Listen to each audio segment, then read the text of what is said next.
రాష్ట్ర వ్యాప్తంగా అందరినీ కూడా కదిలించింది.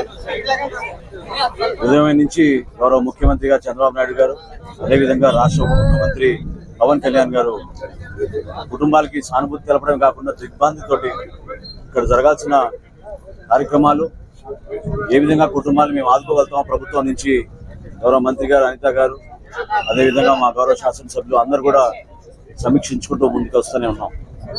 ఈ సమయంలో ప్రాణాలు కోల్పోయిన కుటుంబాలకి మనస్ఫూర్తిగా రాష్ట్ర ప్రభుత్వం నుంచి ప్రజల పక్షాన వాళ్ళందరినీ కూడా ధైర్యంగా ఉండమని, ఖచ్చితంగా ప్రభుత్వం నుంచి మేము ఆదుకోవాల్సిన మా చర్యలు కానివ్వండి, ఏ విధంగా కుటుంబాలకు భరోసా కల్పించగలుగుతామో తప్పకుండా కల్పిస్తాం.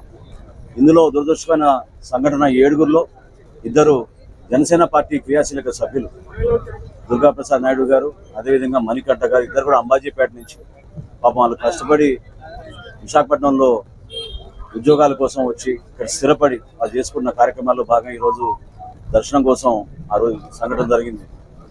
మనస్ఫూర్తిగా ముందుగా మా పార్టీ నుంచి పవన్ కళ్యాణ్ గారి తరఫున, రాష్ట్ర ప్రజల పక్షాన గౌరవ ముఖ్యమంత్రి గారి తరఫున, మా అందరి తరఫున ఆ కుటుంబాలకి మేము అండగా నిలబడతామని, తప్పకుండా ఇటువంటి సంఘటనల గురించి పూర్తి స్థాయిలో విచారణ జరిపిస్తున్నారు మినిస్టర్ గారు. ఆ వివరాలు వచ్చిన తర్వాత మరొకసారి మీ అందరితో కూడా మేము మాట్లాడతాం.